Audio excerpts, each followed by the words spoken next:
o Mahabharata. De Krishna de Vaipayana Vyasa. Livro 14, Asvamedha Parva. Tendo-me curvado a Narayana, e Nara o principal dos seres masculinos, como também a deusa Sarasvati, a palavra Jaya deve ser proferida. Capítulo 1. Yudhishthira cai em aflição. Aconselhado por Dhritarashtra. Vaisampayana disse.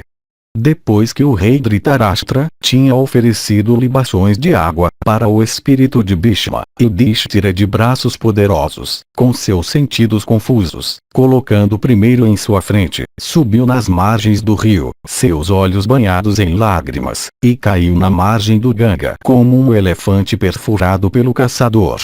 Então, incitado por Krishna, Bhima o ergueu para não afundar. Isto não deve ser assim, disse Krishna, ó opressor de hostis. Os Pandavas, ó rei, viram Yudhishthira, o filho de Dharma, atormentado e jazendo no chão, e também suspirando repetidamente. E vendo o rei abatido e fraco, os Pandavas, tomados pela angústia, se sentaram, circundando-o. E dotado de grande inteligência e tendo a visão da sabedoria, o rei Dhritarashtra, extremamente angustiado pelo pesar por seus filhos, dirigiu-se ao monarca, dizendo: Levante, ó tigre entre os curros. Encarregue-te agora dos teus deveres. Ó filho de Kunti, tu conquistaste a terra segundo o costume dos kshatriyas. Agora, ó Senhor de homens, desfrute dela com teus irmãos e amigos. Ó o principal dos justos, eu não vejo por que tu deves te afligir. Ó o Senhor da terra, tendo perdido 100 filhos como riquezas obtidas em um sonho, somos Gandhari que devemos lamentar. Não tendo escutado as palavras significativas de Vidura de grande alma, que procurava nosso bem-estar, eu, de sentidos perversos, agora, me arrependo. O virtuoso Vidura, dotado de discernimento divino, tinha-me dito: tua linhagem encontrará com a aniquilação devido às transgressões de Duryodhana. Ó rei, se tu desejas a prosperidade da tua linhagem, haja de acordo com meu conselho. Rejeite este monarca de mente má, Suryodhana, e não deixe nem Karna nem Sakuni o verem por quaisquer meios. Impeça o jogo deles também, sem fazer nenhum reboliço, e consagre o rei justo Yudhishthira. Ele de sentidos subjugados governará justamente a terra.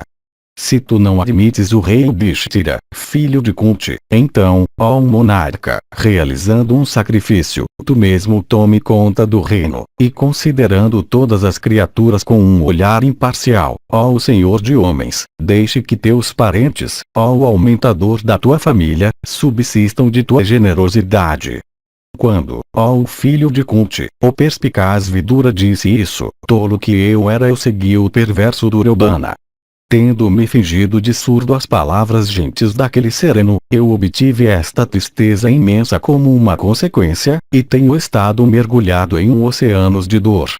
Veja teus velhos pai e mãe, ó rei, mergulhados em miséria. Mas, ó mestre de homens, eu não encontro motivo para a tua angústia. Capítulo 2. Aconselhado por Krishna e Vyasa. Vaisampayana disse.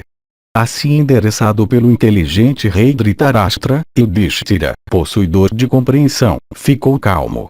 E então queixava, Krishna o abordou. Se uma pessoa se entrega excessivamente à tristeza por seus antepassados mortos, ela os aflige. Portanto, banido a dor, celebre, agora, muitos sacrifícios com presentes adequados para os sacerdotes. E gratifique os deuses com licor soma, e os espíritos dos teus antepassados com alimento e bebida devidos a eles. Também satisfaça teus convidados com carne e bebida e os desamparados com doações compatíveis com seus desejos. Uma pessoa de grande inteligência não deve se comportar dessa maneira. O que deve ser conhecido foi conhecido por ti. O que deve ser feito, também tem sido realizado. E tu ouviste os deveres dos kshatriyas, declarados por Bhishma, o filho de Bhagirathi, por Krishna de Vaipayana, Narada e Vidura. Portanto tu não deves trilhar o caminho dos estúpidos, mas seguindo o costume dos teus antepassados, sustente a carga do império. É apropriado que um kshatriya deve alcançar o céu com certeza por seu próprio renome. Dos heróis, aqueles que vieram a ser mortos nunca terão que se despedir das regiões celestes. Renuncie à tua angústia, ó soberano poderoso. Na verdade, o que aconteceu estava destinado a acontecer assim. Tu não podes de forma alguma ver aqueles que foram mortos nessa guerra. Tendo dito isto para Yudhishthira, príncipe dos virtuosos, o espirituoso Govinda pausou. E Yudhishthira respondeu a ele dessa maneira: ó Govinda, eu conheço perfeitamente bem teu afeto por mim. Tu sempre me favoreceste com teu amor e tua amizade. E, ó portador da massa e do disco, ó descendente da linhagem de Ado, ó glorioso, se, agora, com uma mente satisfeita tu me permitires ir para o retiro dos ascetas na floresta, então tu realizarias o que é muito desejado por mim. Eu não encontro nenhuma paz depois de ter matado meu avô, e aquele principal dos homens, Karna, que nunca fugiu do campo de batalha. Ó Janardana, ordene de modo que eu possa ser libertado deste pecado hediondo e que minha mente possa ser purificada. Quando o filho de Prita estava falando assim, o altamente enérgico Vyasa, conhecedor dos deveres da vida, acalmando-o, falou estas palavras excelentes: meu filho, tua mente ainda não está calma, e portanto tu estás novamente tomado por um sentimento infantil. E, então, ó filho, nós espalhamos repetidamente nossas palavras aos ventos. Tu conheces os deveres dos kshatriyas, que vivem pela guerra. O rei que realizou sua própria parte, não se permite ser dominado pela tristeza. Tu escutaste fielmente a doutrina inteira de salvação, e eu repetidamente removi tuas apreensões surgidas do desejo. Mas não prestando a devida atenção ao que eu revelei, tu de compreensão incorreta sem dúvida te esqueceste disto completamente. Não seja assim. Tal ignorância não é digna de ti. Ó impecável, tu conheces todos os tipos de expiação, e tu também ouviste das virtudes dos reis assim como os méritos da caridade. Porque então, ó Bharata, conhecedor de toda a moralidade e versado em todos os agamas, tu estás dominado pela angústia, como se por ignorância. Capítulo 3. Vyasa repreende Yudhishthira. Vyasa disse: ó Yudhishthira, tua sabedoria, eu penso, não é adequada. Ninguém faz alguma ação por virtude de seu próprio poder. É Deus quem o engaja em ações boas ou más, ó o concessor de honra. Onde então está o espaço para arrependimento? Tu te consideras como tendo cometido atos ímpios. Portanto, ó Bharata, ouça com muita atenção qual é o caminho pelo qual o pecado pode ser removido. Ó Yudhishthira, aqueles que cometem pecado podem sempre se livrar deles através de penitência, sacrifício e doações. Ó rei, ó o principal dos homens, pessoas pecaminosas são purificadas por sacrifício, austeridades e caridade. Os celestiais de grande alma e asuras realizam sacrifícios para assegurar mérito religioso. E, portanto, sacrifícios são de importância suprema. Foi através de sacrifícios que os celestiais de grande alma se tornaram tão extraordinariamente poderosos. E tendo celebrado ritos, eles derrotaram os Danavas.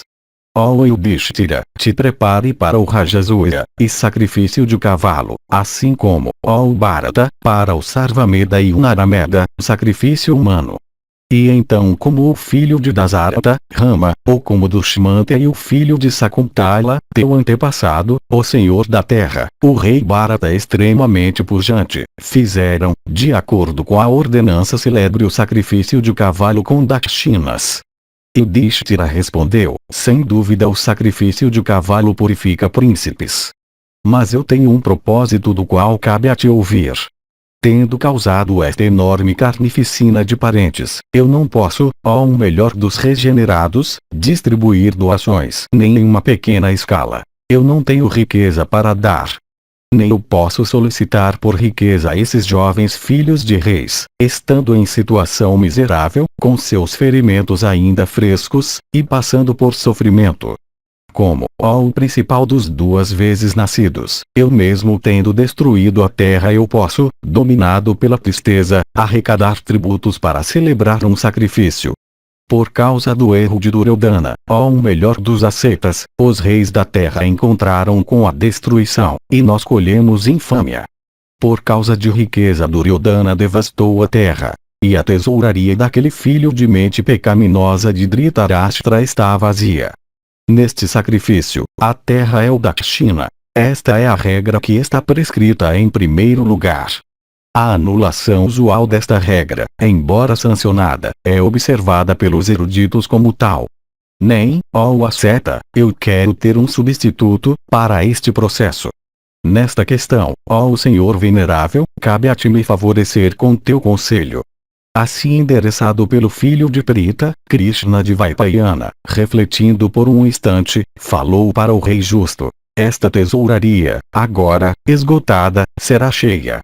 Ó filho de Prita, na montanha Himavati, os Himalaias, há ouro que foi deixado para trás por Brahmanas no sacrifício de Maruta de grande alma.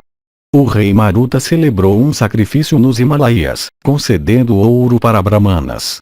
Não sendo capazes de carregar toda a quantidade, eles tinham carregado tanto quanto eles puderam, jogando fora o restante. Yudhishthira perguntou, como naquele sacrifício celebrado por Maruta tanto ouro foi acumulado?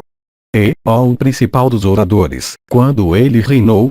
Vyasa disse, se, ó o filho de Prita, tu estás ansioso para ouvir sobre aquele rei nascido da linhagem de Karandama, então me ouça enquanto eu te conto quando aquele monarca muito poderoso possuidor de riqueza imensa reinou. Capítulo 4. Vyasa fala sobre rei Maruta. Yudhishthira disse, ó justo, eu estou desejoso de ouvir a história daquele sábio nobre Maruta. Ó de Vaipayana, narre-a para mim, ó o impecável. Vyasa disse, ó filho, na era Krita Manu era o senhor da terra, brandindo o cetro. Seu filho era conhecido sob o nome de Prasandi. Prasandi teve um filho chamado Kshupa, o filho de Kshupa foi aquele senhor, de homens, o rei Kshvaku. Ele, ó rei, teve uma centena de filhos dotados de piedade preeminente. E todos eles foram feitos monarcas pelo rei Kshvaku. O mais velho deles, de nome Vinsa, se tornou o ideal dos arqueiros. O filho de Vinsa, ó Bharata, era o auspicioso Vivinsa. Vivinsa, ó rei, teve 15 filhos. Todos eles eram arqueiros poderosos, respeitosos para os brahmanas sinceros, amáveis e sempre falando imparcialmente. O irmão mais velho, Kaninetra, oprimiu todos os seus irmãos. E tendo conquistado o reino inteiro livre de todos os distúrbios, Kaninetra não pôde reter sua supremacia. Nem o povo estava satisfeito com ele. E destronando-o, eles, ó o principal dos monarcas, investiram seu filho Suvarsha com os direitos de soberania e, tendo efetuado isto, sentiram alegria em seus corações. Vendo os reversos sofridos por seu pai, assim como sua expulsão do império, ele estava sempre aplicado em ocasionar o bem-estar das pessoas, sendo devotado aos brahmanas, falando a verdade, praticando pureza e controlando seus sentidos e pensamentos. E os súditos estavam bem satisfeitos com aquele de grande alma constante em virtude. Mas ele estando constantemente engajado em atos virtuosos, seus tesouros e veículos ficaram imensamente reduzidos. E por sua tesouraria ter ficado esgotada, os príncipes feudatários enxameando ao redor dele começaram a lhe dar problemas. Sendo assim oprimido por muitos inimigos, enquanto sua tesouraria, cavalos e veículos estavam empobrecidos, o rei sofreu grande tribulação junto com seus atendentes e os habitantes de sua capital. Embora seu poder diminuísse imensamente, ainda assim os inimigos não podiam matar o rei, pois seu poder, ó Yudhishthira, estava estabelecido na justiça. E quando ele tinha alcançado o extremo da miséria junto com os cidadãos, ele soprou sua mão, com sua boca, e disso lá apareceu um abastecimento de forças. E então ele derrotou todos os reis que viviam ao longo das fronteiras de seus domínios. E a partir desta circunstância, ó rei, ele foi celebrado como Karandama. Seu filho, o primeiro, Karandama, que nasceu no início da Era Treta, se igualou ao próprio Indra e era dotado de benevolência, e invencível até pelos imortais. Naquele tempo todos os reis estavam sob seu controle, e igualmente em virtude de sua riqueza e por sua coragem ele se tornou seu imperador.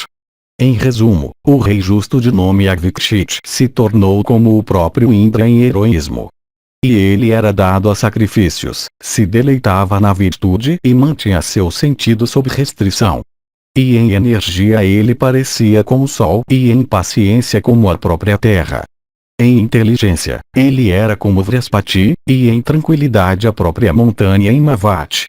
E aquele rei deleitou os corações de seus súditos por meio de ações, pensamentos, palavras, autodomínio e clemência. Ele realizou centenas de sacrifícios de cavalo, e o próprio potente e erudito Angira o servia como sacerdote. Seu filho superou seu pai na posse de boas qualidades.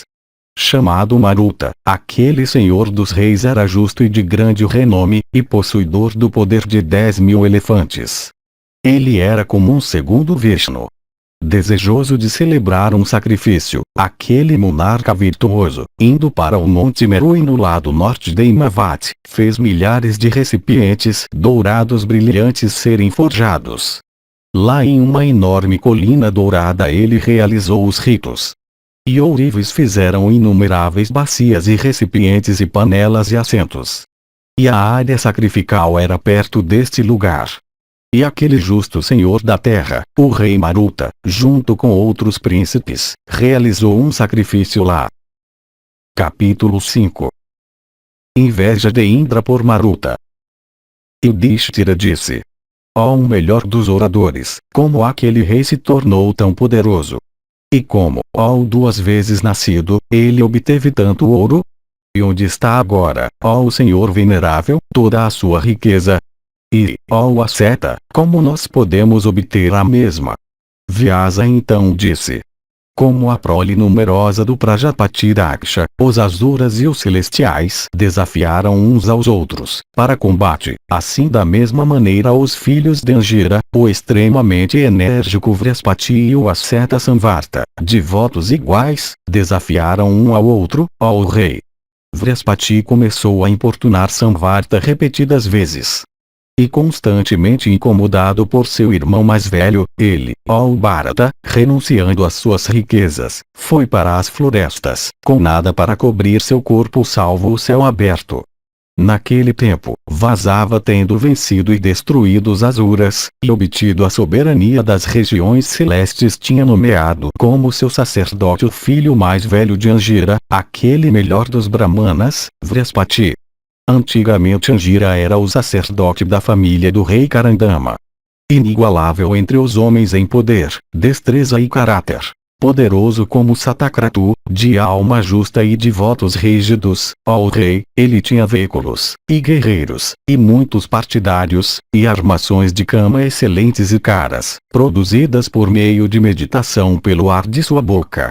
E por suas virtudes naturais, o monarca tinha trazido todos os príncipes sob seu domínio.